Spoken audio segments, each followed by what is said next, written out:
Exclusivo. O deputado Nicolas Ferreira comenta no plenário sobre os áudios que o jornalista americano tem em mão do ministro Alexandre de Moraes sobre as eleições de 2022. Veja esse vídeo comigo. Quer dizer, então, de que ministro Alexandre de Moraes tem um gabinete do ódio paralelo financiado com dinheiro público para poder perseguir seus opositores. É isso mesmo. Não é só a careca do Alexandre de Moraes que está à vista agora, não. O rei está nu. Literalmente, tudo o que ele acusava os seus opositores, ele está fazendo e está comprovado agora pelos 6 gigas de documentos que está em posse do jornalista Green Greenwald, na qual eu também já requisitei essa documentação para poder analisar, que saiu áudios, mensagens do grupo que seria o grupo de monitoramento de fake news que o ministro Alexandre de Moraes teria criado, e nós só não imaginaríamos que isso seria, Marcelo von Hatten, um grupo de WhatsApp do ministro Alexandre de Moraes, dizendo: vocês querem que eu faça o relatório? Porque, segundo o seu assessor, quando ele cisma com alguma coisa e fica nervoso, aí ele mesmo quer fazer as coisas. Ou seja, basicamente as mensagens são cristalinas, de que o ministro Alexandre de Moraes, ele não somente denuncia, como ele investiga e ele também acusa. Senhores, em qualquer país com uma democracia sólida, o ministro Alexandre de Moraes, ou duas opções, renunciaria por vergonha, ou senão ele sofreria impeachment do Congresso Nacional, porque afinal de contas, por questões, digamos, similares, se isso acontece com o Moro, pum, é motivo de cassação. Se isso acontece com o Dallagnol, é motivo dele perder o seu mandato. Se isso acontece com o delegado Ramagem, com Carlos Bolsonaro, ou com qualquer um em volta do Bolsonaro, é cadeia. E eu confesso para os senhores que o meu sentimento é de que vai dar uma confusão aí na internet, pessoas que estão atentas ao quão grave é isso vão falar, mas não vai dar em nada. Afinal de contas, o sentimento de impunidade, de inatingível que o ministro Alexandre de Moraes tem, ultrapassa até mesmo o seu nível de mau caratismo.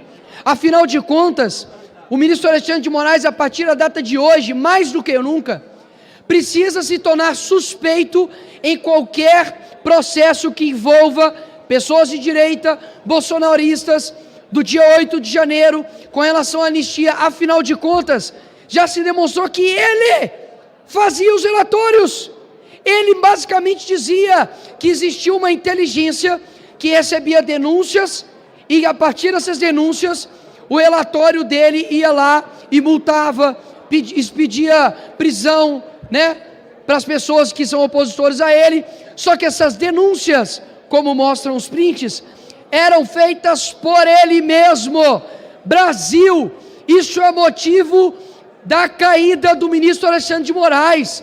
Qualquer cidadão que está atento à nossa liberdade, ao processo democrático no Brasil, está indignado com isso agora. É impressionante de que, se isso fosse um vazamento de documentos, por exemplo, de um ministro indicado pelo Bolsonaro, a mídia estava ovulando agora nesse momento. Os deputados dizem que eles estavam desesperados pedindo para que esse ministro do STF caia. Agora eu peço para 2 pessoas neste país tomarem vergonha na cara. A primeira é o próprio ministro Alexandre de Moraes. Você é um mau caráter, mentiroso, uma pessoa fraca, você é um covarde, se esconde por detrás de uma toga, porque você sabe que você não tem liberdade alguma de andar nas ruas do Brasil, porque você é uma pessoa não grata aqui nesse país, que tem colocado pessoas na cadeia meramente para os opositores políticos. E deixo uma pergunta para esse tal ministro: o que será mais que esse cara fez durante as eleições presidenciais de 2022? Porque eu acho, Van Hatten, Zanata, que estão aqui, de que eu ainda posso perguntar: o que aconteceu durante as eleições de 2022 com o ministro Alexandre de Moraes como presidente do Tribunal Superior Eleitoral? Porque até o devido momento eu não vi ele dizer uma linha sobre as eleições da Venezuela. Pelo contrário, deixou de acompanhar e retirou as pessoas que iriam acompanhar. E para a segunda pessoa desse país chamado Brasil, que eu coloco aqui à tona, senador Rodrigo Pacheco, é chegada a hora do Senhor se redimir com Minas Gerais, que te elegeu, de se redimir com o nosso país e fazer justiça. O Senhor, que é todo pomposo para poder falar sobre direito, faça o direito e a Constituição do nosso país valer agora. Porque, afinal de contas, um juiz que extrapola as 4 linhas da Constituição, um juiz que declaradamente deixa claro que ele mesmo poderia até mesmo fazer os relatórios, caso fosse necessário, e que os seus próprios assessores admitem em mensagens, em áudios, de que eles precisavam fazer todo esse trabalho sujo, sem estar na conta do STF. Ou seja, vamos maquiar tudo aqui, para se caso der ruim, isso fique parecendo que nós fizemos o rito normal, ordinário, democrático. Ou seja, senhores, a defesa da democracia, o rito processual, a legítima defesa, literalmente foi para o ralo. Então, não me espanta de que a esquerda esteja calada, não esteja comentando, mas eu dou um aviso: aqueles que são amantes de ditadores, logo mais serão vítimas dela. Então, aqui, mais uma vez, não vim aqui para poder bater dedo, não vim aqui para poder falar o que as pessoas querem ouvir, eu vim aqui para poder dizer a verdade. E a verdade é só uma, de que o STF precisa tomar decisões contra o ministro Alexandre de Moraes e serem homens corajosos, retos de caráter, porque é isso que o nosso país precisa. Ministro Alexandre de Moraes, seu covarde, pede para sair dessa cadeira, porque ninguém te colocou aí, a não ser o sistema, e você não tem nenhuma legitimidade em lutar contra a nossa democracia, porque aqui sim está os devidos legitimadores do povo, e nós vamos pedir você fora dessa cadeira. Obrigado, presidente. E essa foi mais uma notícia do JV, espero que vocês gostem, já deixa aquele comentário, aquele like, se inscreve no canal, compartilha para todos os seus amigos e muito obrigado pela tua presença e até o próximo vídeo. Patriotas, o deputado Nicolas Ferreira mostra à população brasileira os impostos, os cortes da vida dos mais pobres e as gastanças do governo com viagens e mordomias. Veja o vídeo comigo. Vamos falar das joias do Bolsonaro, vamos falar da fantasia, afinal de contas, se falar da realidade, eles estão lascados. Estamos aqui para votar uma reforma tributária que vai colocar no lombo daqueles que inclusive fizeram campanha para o Lula, em sua maioria talvez, como os motoristas de aplicativo, de iFood, que agora podem receber aí 26, quase 27% de imposto a mais. Nós temos aí agora uma publicidade que foi feita no início do ano de inclusão da carne na cesta básica. Olha como o Lula promete as coisas, né? Só que não. Agora enviaram sem a carne na cesta básica. Por quê? Porque a publicidade já foi feita, então não importa se agora não vai ter mais picanha. A cervejinha, que acabaria inclusive com a guerra, né? Lá da Rússia, agora também vai ser taxada. O seu vinho também. Ou seja, aquelas pessoas que fizeram L, a minha vontade agora é falar o seguinte: bem feito, faz o L, só que não, porque para mim é inacreditável que no universo de 220 milhões de brasileiros, onde temos aí quantos milhões acima de 35 anos, que o cara mais capacitado para poder guiar um país seja o Lula. Isso é inacreditável. Um cara que cortou, Sargento Faú, 708 milhões da segurança para poder combater o crime organizado. Um cara que cortou 4 bilhões da educação básica, das bolsas de estudo da farmácia popular. E você pode achar, poxa, ele está cortando porque a arrecadação está caindo para a arrecadação aumentar. Mentira! Arrecadou 8,72% e continua gastando. Aí eu te pergunto, para você que talvez foi enganado, né, pela esquerda, como está a sua casa? Está com cobertas de linho egípcio, como a da Janja, que gastou aí, né, queria gastar 89 mil reais? Como que estão as suas viagens, você aí que fez o L? Porque o Lula, somente nesses anos, já gastou 3,3 bilhões em estadias e em viagens. Ou seja, eu não vou falar para você admitir publicamente que você errou, porque eu sei que muita gente tem orgulho e fala: eu não vou Eu não vou falar, eu fiz o L, mas eu não vou falar. Eu não peço para você fazer isso, não precisa fazer isso. Não precisa você que votou no PT e está arrependido admitir isso publicamente. Só te peço uma coisa, só não cometa o erro novamente. Fique em secreto, não precisa falar com ninguém, mas fique em secreto. Porque é inacreditável que esse cara continue enganando as pessoas aqui no nosso país. Eu espero muito de que você sentindo no bolso, né, já que muitos votam aí com o estômago, você agora sentindo no bolso, pare de cair no cara que, se o diabo é o pai da mentira, o Lula é o avô. Obrigado.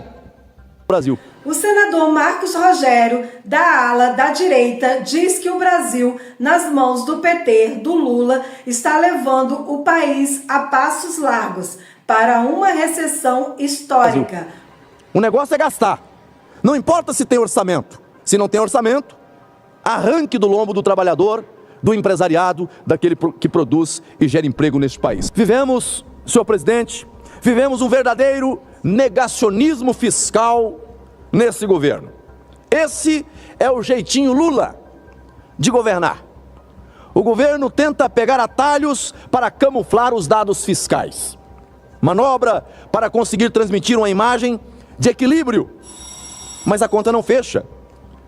Os reflexos negativos já são sentidos no curto prazo. Ontem, e eu caminho aqui para a conclusão, senhor presidente, ontem completamos 30 anos do Plano Real. Um marco histórico. Um marco histórico. Vencemos a inflação, estabilizamos a moeda. Mas, se queremos avançar, é preciso ir além. E os pais do Real já falam que a agenda fiscal é a última peça necessária para consolidar de vez a estabilidade do país.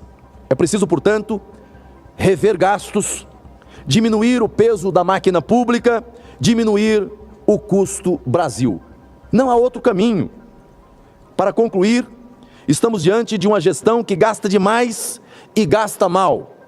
Imagine uma família que ganha R$1.000 ao mês, mas tem um gasto mensal de 5.000. Para conseguir pagar suas despesas, recorre a empréstimos. Uma hora a conta chega. É isso que estamos vivendo no Brasil. Precisamos de uma gestão responsável, que priorize a estabilidade econômica e o bem-estar da nossa população. Não seguir a cartilha que Lula lançou essa semana mais uma vez. O problema não é que tem que cortar. O problema é saber se precisa efetivamente cortar ou aumentar a arrecadação. Precisamos fazer essa discussão. Hoje subo aqui nessa tribuna para discutir o desastre econômico que testemunhamos durante o governo do presidente Lula. Os números não mentem e os fatos são alarmantes. Recorde de arrecadação, 202,9 bilhões de reais, o melhor desempenho em 24 anos. No entanto, nem isso foi o suficiente para equilibrar as contas do governo. O país registrou déficit primário de 280 bilhões no acumulado de 12 meses. O rombo nominal é de 1 trilhão. Eu vou repetir. O rombo nominal é de 1 trilhão de reais. O maior saldo negativo da história do nosso país, mesmo considerando a pandemia. No arcabouço fiscal, prometia-se que a despesa cresceria até 70% da receita. Que matemática é essa em que a despesa cresce 14% e a receita sobe 8,5%? Não é equilíbrio quando é a arrecadação que tem que correr atrás do gasto. Essa é a política da gastança. E a dúvida que fica é: para onde foi o nosso dinheiro? Nunca se arrecadou tanto. Isso é um fato. Tudo às custas do povo, tudo às custas dos altos impostos, da sobrecarga do empresariado. Era de se imaginar que, com tamanha arrecadação, a situação das contas públicas, das contas do governo, ficaria mais equilibrada. Mas não. As contas do governo estão no vermelho. E pior, com o maior saldo negativo da história. Ou seja, arrecadou mais e torrou tudo, e ainda fez dívida. No popular, gastou além da conta. E detalhe, não se vê um programa estruturante de investimentos. O PAC é uma enganação, sempre prometendo bilhões, sem ter dinheiro em caixa e, no fim, não há política real de investimentos. Onde estão as grandes obras, as obras estruturantes? Diante desse cenário, era de se imaginar, senhor presidente, que o governo Lula estaria trabalhando para, no mínimo, diminuir os efeitos desse desastre econômico. Mas o que temos visto são ataques direcionados ao Banco Central. E cada vez que Lula abre a boca, gera mais instabilidade, gera mais insegurança, turbulências. Nos últimos dias, disparada do dólar, que chegou a 5,65, maior valor nominal desde janeiro de 2022. E isso ocorre em um momento de preocupação com a política fiscal e em decorrência das falas equivocadas do governo Lula, em especial os ataques sistemáticos, corriqueiros, que Lula faz ao Banco Central, especificamente na figura do seu presidente. Em vez de reconhecer os erros de sua administração, Lula busca o tempo todo culpar terceiros. Ora, a culpa é do Banco Central, a culpa é do agro, do empresariado, do mercado. Todos são culpados pelo desastre econômico, menos a gestão petista, menos a gestão lulopetista, menos o seu governo. Quando vejo os analistas criticando Lula, porque disse algo que Lula não deveria ter dito isso, Lula falou e houve turbulência no mercado, e aí outra hora projeta-se gráficos para justificar o injustificável. Não, olha, quando Lula começa a falar, o dólar já estava numa escalada de crescimento, mas mesmo assim Lula não deveria ter dito isso. Eu queria discordar. Na verdade, eu vejo hoje um Lula que não consegue enganar tanto como enganava antes. Falava uma coisa e fazia outra. O que ele fala agora é exatamente aquilo que ele pensa. Lula não está errando na retórica. Lula está expressando, verbalizando, colocando para fora aquilo que ele sempre pensou. E por isso, o desastre está levando o Brasil para o buraco de novo. Não é a idade, não é o novo momento, não. Lula está dizendo, porque a vida toda, esse foi o pensamento do PT, esse é o pensamento da esquerda. Mais recentemente vimos uma manobra do governo, vou repetir, recentemente nós vimos uma manobra do governo para liberar espaço no orçamento de 2024. O que fez o governo? O governo alterou dados da Previdência Social para abrir espaço de 12,5 bilhões de reais. É a pedalada do bem. Tá tudo certo. É a pedalada do bem. Tem uma causa nobre. 12,5 bilhões das despesas dos benefícios deste ano. Na Petrobras, a situação foi pior. Na Petrobras já houve o confisco de dividendos de acionistas para socorrer o caixa do governo.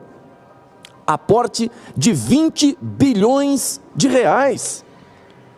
Este valor se refere a acordos para extinguir dívidas contraídas durante os governos Lula e Dilma. Isso tudo para fugir do contingenciamento de receitas, de despesas. Vou repetir, todas essas manobras, todas essas pedaladas, todos esses movimentos calculados para fugir do contingenciamento de despesas. Ou seja, o governo busca uma saída artificial por meio de manobras. E é bom lembrar, senhor presidente, que esse mecanismo, o mecanismo do contingenciamento, foi uma vitória do Congresso. O governo era contra.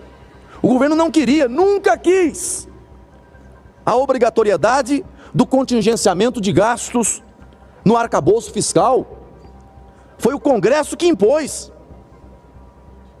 E agora o governo pedala para contornar, para driblar também o contingenciamento, que foi uma das salvaguardas do arcabouço fiscal. E o que temos agora?